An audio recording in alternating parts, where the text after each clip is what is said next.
अस्सलाम वालेकुम। I hope कि आप लोग ठीक ठाक होंगे, खैरियत से होंगे, अपने अपने घरों में खुश होंगे। कुछ दिन पहले दुआ ज़हरा ने मैजिस्ट्रेट के सामने एक ऑफिशियल बयान रिकॉर्ड कराया है। नाउ मैजिस्ट्रेट एक लीगल कोर्ट का जज होता है। अगर एक लीगल एज का इंसान वो बयान रिकॉर्ड कराए और वो झूठा बयान हो तो उसको सजा हो सकती है। तो दुआ ज़हरा जो है उसने बयान जो रिकॉर्ड कराया उसके अंदर उसने बोला कि मेरे ताल्लुकात अपने हस्बैंड से ठीक नहीं हैं, मेरी उससे लड़ाई हो गई है, मैं उसके साथ खुश नहीं हूँ, blah blah blah. By now you guys know कि वो बयान क्या है। प्लस उसने ये भी कहा कि मैं अपने माँ बाप से के साथ भी नहीं रहना चाहती हूँ, तो आप मुझे प्लीज बराए मेहरबानी दारुल अमान मूव करवा दें। मैजिस्ट्रेट साहब ने कहा श्योर, क्यों नहीं, व्हाई नॉट। आप जो है अपने शौहर के साथ खुश नहीं हैं, आपके ताल्लुकात ठीक नहीं हैं, माँ बाप के साथ भी आप नहीं रहना चाहती, तो लीगल बेसिस के ऊपर आप दारुल अमान जा सकती हैं। ये जो है एक चाल है, वी ऑल नो दैट, क्योंकि जहीर जो है वो चाहता नहीं था कि जब वो पकड़ा जाए या अरेस्ट हो तो दुआ ज़हरा उसके पास से मिले। ऑब्वियसली अगर वो उसके पास से मिलती तो मसला जहीर के लिए और बढ़ सकता था। अगर ये सिंपल लव स्टोरी होती जो कि हमारी आपी साहिबा बोलती हैं कि ये है, तो जहीर को चाहिए कि वो ओन करे इस चीज को, राइट। अगर वो रियल मर्द है तो वो इस चीज को ओन करे, बोले कि जी मेरी बीवी है भाई, so what, to hell with you, मेरी बीवी है, मैं अपने साथ रखूंगा, लीगल वे से फाइट करूंगा इस चीज को, उसको लेके कराची आऊंगा, उसके साथ रहूंगा, आपको जो मेरा उखाड़ना है उखाड़ ले। लेकिन नहीं जनाब, वो तो उसको उठाता है, कभी उसे डंप कर देता है यहाँ पे, कभी उसे डंप कर देता है वहां पे। वो दुआ ज़हरा ना हो गई, वो तो हो गई फुटबॉल। कभी वो यहाँ जाती है, कभी वो वहां जाती है, कभी वो इधर फेंक देते हैं, कभी वो उधर फेंक देते हैं, कभी उसको लेकर गायब हो जाते हैं, कभी पहाड़ों में सो रहे होते हैं, कभी जंगलों में सो रहे होते हैं। उनसे जुनैरा आप ही बोल रही होती, तुम लोग एक दूसरे से कितना प्यार करते हो, एक दूसरे की आंखों में देख के बताओ। लाइक कम ऑन गाइस, किसको ये लोग पागल बना रहे हैं? और कौन है वो लोग जो पागल बन रहे हैं? जो लोग पागल बन रहे हैं ना, सीरियसली उन पे इंडियन मूवीज का असर है। ऑल ऑफ अस नो कि दुआ ज़हरा ने ये बयान जो है वो अपनी अक्ल और अपनी समझ से तो दिया नहीं है। उसको लीगैलिटीज का क्या पता, उसको क्या पता कि कौन सा बयान कब देना है और कौन सा बयान किसके हक में बेहतर हो सकता है।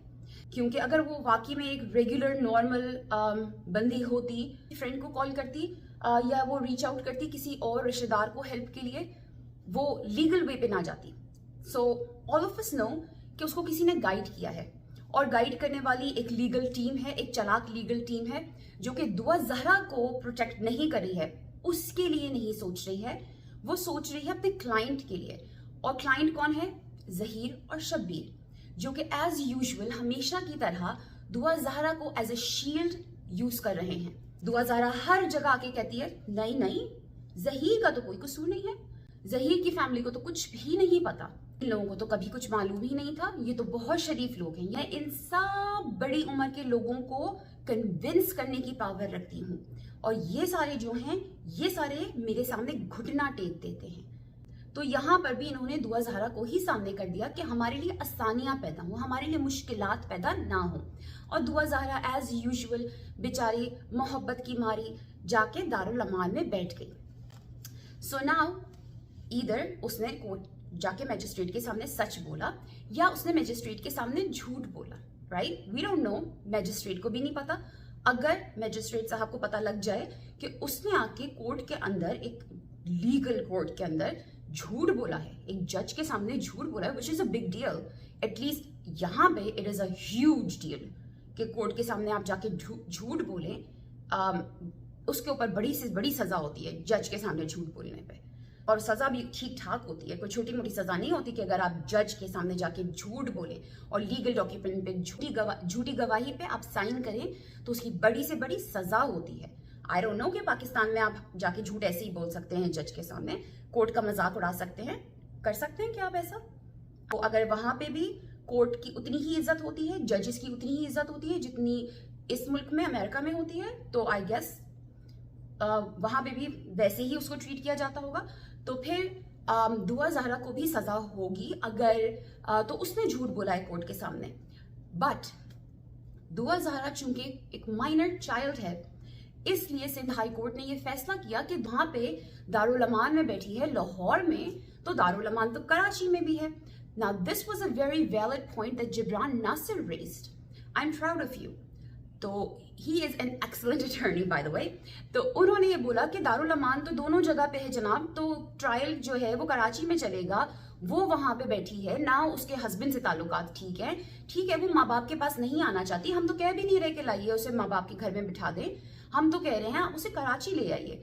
एटलीस्ट यहाँ पर उसके रिश्तेदार हैं, घर वाले उसे कपड़े पहुंचा सकते हैं, उसे खाना पहुंचा सकते हैं। वहां वो किन हालात में बैठी है, ना पैसे, ना खाना, ना कपड़े, लाइक शी हैज नथिंग। तो आप उसे प्लीज कराची ले आइए। प्लस वो मेन पर्सन है जिसके अराउंड पूरा केस घूम रहा है। तो या सिंध हाई कोर्ट ने कहा sure, yes, completely make sense, तुम बिल्कुल ठीक कह रहे हो। तो सिंध हाई कोर्ट ने इस ऑर्डर को यस कर दिया है, ओके कर दिया है। तो जिन लोगों ने ये स्टूपिड प्लान बनाया था उन लोगों को मुंह की खानी पड़ी। और दूसरी चीज ये कि मुर्गे वाली आपी जो हैं, जो ये बैठ के बोल रही थी अपने छत पे लाइव कहते हुए कि दुआ जहरा ने जो ये लिखा था कि जहीर से मेरे ताल्लुकात ठीक नहीं हैं, तो हम स्कूलों में भी जो एप्लीकेशन भरते हैं जिसमें माय फादर और माय फ्रेंड को हम एक जैसा लिख देते हैं, तो ये कुछ ऐसे ही था। जब हम कभी कहीं एप्लीकेशन देते हैं तो उसमें लिखना पड़ता है ना कि ताल्लुकात ऐसे हैं तो ताल्लुकात वैसे हैं, ताकि एंट्री मिल जाए दारुल अमान में, वरना तो वो एंट्री नहीं देंगे। तो उसे लिखना पड़ा था कि मेरे ताल्लुकात सही नहीं है जहीर से, वरना बिल्कुल पक्के पक्के अच्छे ताल्लुकात हैं उसके। बीबी, इट्स अ लीगल डॉक्यूमेंट। वो जज हैं जिसके सामने उसने जाके ये बात की है। आप क्या कर रही हैं? अगर तो वो आपके क्लेम के हिसाब से एक लीगल अडल्ट है, आप तो उस बच्ची को हथकड़ियां लगा के जेल में पहुंचाना चाहती हैं आपके बयान के हिसाब से। अगर कोई वकील या कोई जज आपके बयान को सीरियसली ले, अव्वल तो कोई आपके कार्टून जैसे फेस को सीरियसली लेता ही नहीं है, इसीलिए आप अभी तक अपनी छत के ऊपर टंगी हुई हैं बदरू बनके। वरना अगर कोई आपको सीरियसली इस पूरे मुल्क के लीगल सिस्टम में अगर कोई आपको सीरियसली कंसिडर कर रहा होता ना इस टाइम पे, तो आप बैठी होती जेल में। लेकिन चूंकि आपको सीरियसली कोई कंसिडर नहीं कर रहा, इसीलिए आप चुड़ैल बन के अभी तक अपनी छत पे ही टंगी हुई हैं और इस तरह के घटिया और स्टूपिड बयान दे रही हैं। वरना अगर ये केस माय फादर और माय फ्रेंड वाला होता और ये इतना ही नॉन सीरियस होता, लीगल डॉक्यूमेंट के ऊपर झूठ बोलना, दुआ जहरा वाकई में लीगल अडल्ट होती तो दुआ जहरा बैठी होती जेल में झूठ बोलने के बेसिस के ऊपर। तो this is not a joke.